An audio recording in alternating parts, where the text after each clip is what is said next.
My parents never told me that my real mom was a celebrity. My life, when recollected, was pretty ordinary. My parents, Susan and Tom, were decent, trustworthy folks. We had everything we needed, a peaceful house and a calm place, and love, support, and stability from them. I even thought that them being overprotective at times was a little much, especially with them always warning me not to dig too much into their past, but I guess that all makes sense now. They were just my mom and dad to me. I was the only child in the family, and I think it is safe to say that I was their entire world. I was homeschooled rather than attending regular school until high school, which was odd in my opinion. But them saying that they wanted to give me a more refined education made complete sense to me. They were always careful who I associated with, and often tried to manipulate friendships I had with kids at the park or neighborhood parties. Oh well, I thought that was a part of them trying to mask their concern for me. Curiosity filled my mind as I got older. An example would be that there were no pictures of me as a baby. When I inquired, the answers were inconsistent. I was told that there was a flood in their old house or the pictures were lost during a move. Additionally, I realized that my mom became overly emotional every time I brought up her family.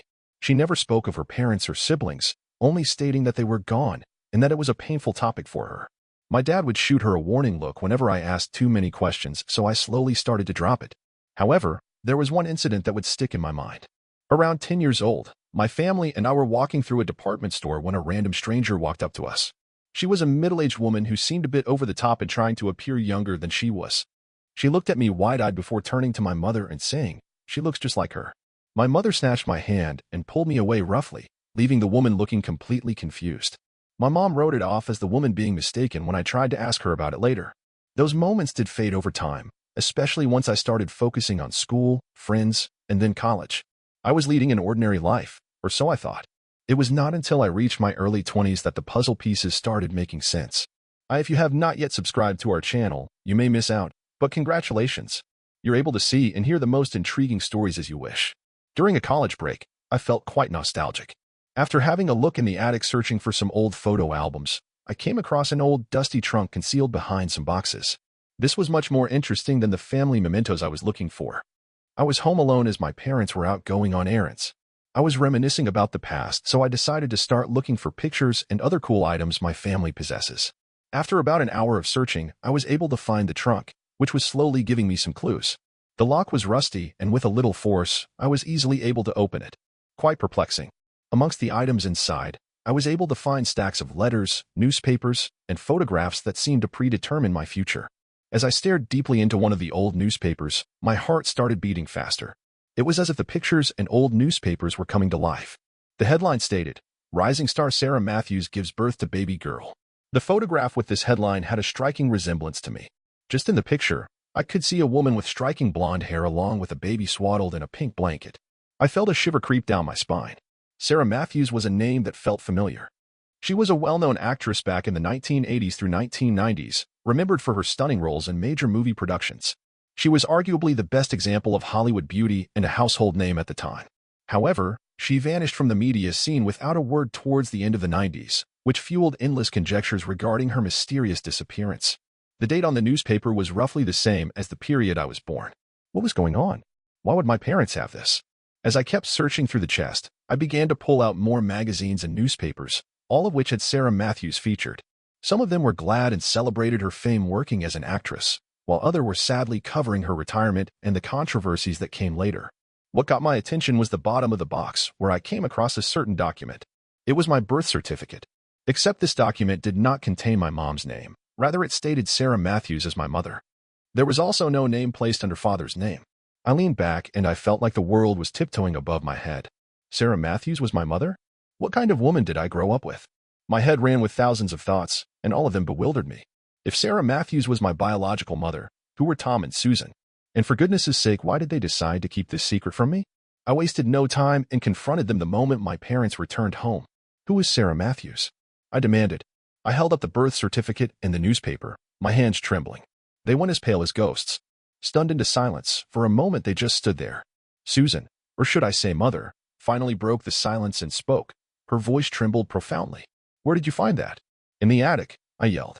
"You've been hiding this from me my entire life." "Why?" Tom took a step forward, placing a hand on Susan's shoulder as if trying to calm her. "We need to sit down," he said quietly. We shifted into the living room, and they took the couch facing me. Susan inhaled deeply, her eyes filling with tears. Yes, she replied. Sarah Matthews is your real mother. But it's not exactly how you think. What do you mean? I questioned, shaky on my breath. Why would you have to lie to me regarding something this critical? Tom coughed. We didn't lie. We just did not choose to share the whole truth. I found myself feeling furious. That is lying, I shouted. And I do not understand how you cannot see it. Susan gazed pleadingly at me. We did it to protect you. From what? I contested. From the life she led, Susan said, her voice trembling. She was a star, someone who was always on the front. There is beauty, as idealized and romanticized as it seems, but there is a lot of pain underneath it. Drugs, scandals, trauma bonds. When she found herself pregnant, it was clear to her that bringing a child into her world would not be ideal. In order to keep you away from everything, she chose to flee. I stared at her, trying to comprehend what she's saying. So, she simply gave me to an orphanage? Tom shook his head. It wasn't that simple. I'm aware that Sarah had genuine affection towards you. Even if it was misguided, she adored you in an unhealthy manner. We were friends with her. You do not usually make alliances for the life of your children with people you barely trust. But she gave us you, so we could help escape the mess she caused. Why not tell me? I said, a wave of anger fueled by heartbreak rippling through me. Why not for so long? Just tell me. Susan wiped away tears, possibly regretting opening this Pandora box. For whatever diabolical reason each of us has, we had assumed is what's best for you. She was not a good person, and I fear the mess she caused you to endure. You deserve a proper life. I lifted my gaze to see the birth certificate in my hand. A legal document that was purposely missed in deception and was shredded to fit their narrative. What happened to her?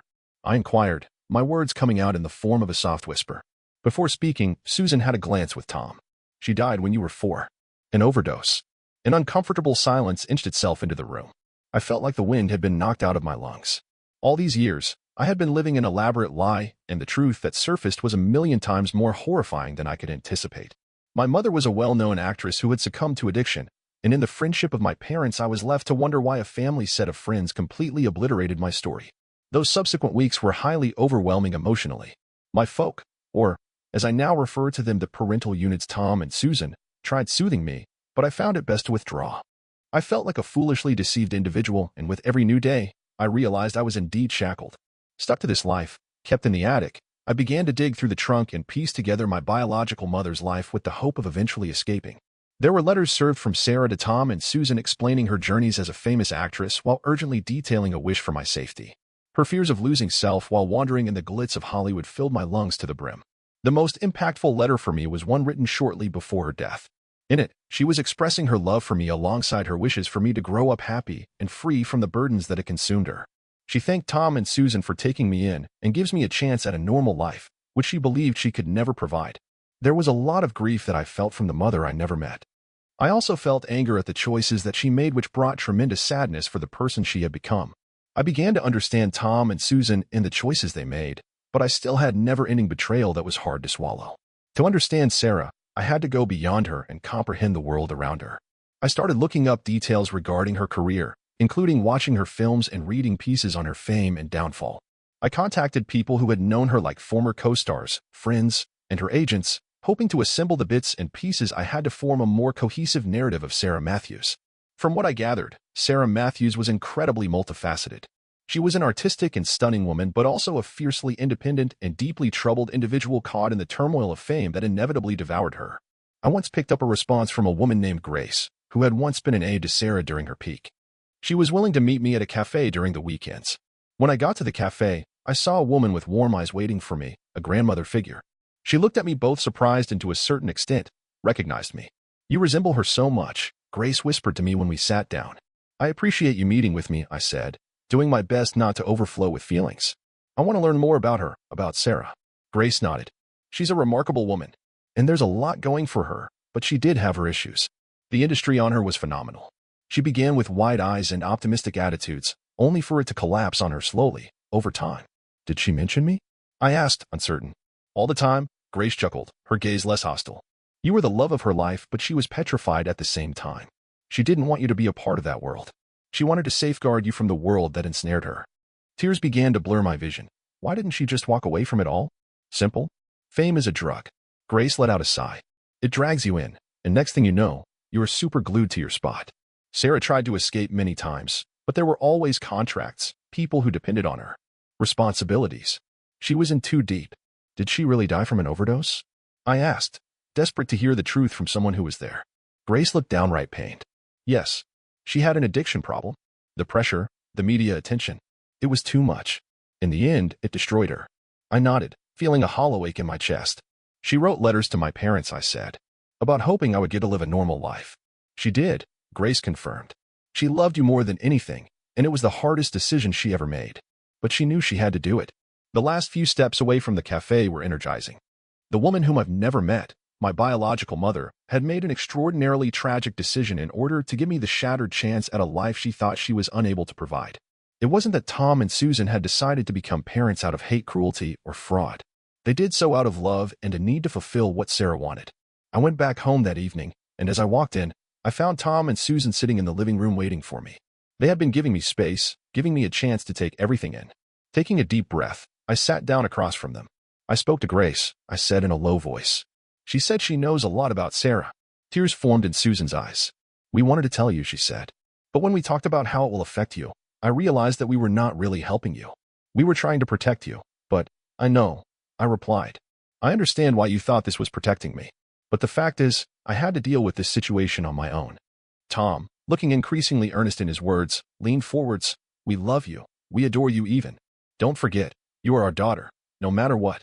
I know, I said again. I was starting to believe what they were claiming. But I also have to know who I am. Who Sarah was. With time, I came to understand who I was over the next few months. I continued to explore Sarah's life, but I also started to mend the gaps formed where I was disconnected from Tom and Susan.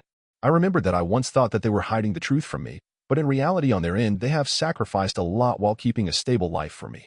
They suffered, knowing the trade-off between Sarah's struggles and the burden of keeping the secret. The first time I visited Sarah's grave, I remember it was comparatively modest.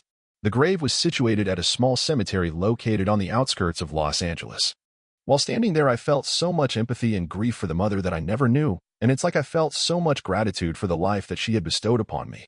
On that day, when I went to pay my respects, I remember placing a bouquet of lilies on the grave and whispering the words I had been keeping to myself all this time. Thank you for loving me in your own way. On my way back home, I recall that my last stop was at Tom and Susan's place where I sat down with them. And it was then that I was able to talk freely. Free about Sarah and all the things that had happened in her life. The decisions that they took and how as a family we were going to move on. That meeting was tough, no doubt, but it was a way to begin. Over time, I came to terms and accepted all aspects of my identity. I am the daughter of a famous actress who fought her demons and the parents that had adopted and cared for me. My life is a beautiful yet painful tapestry of mysteries and sacrifices intertwined with truths.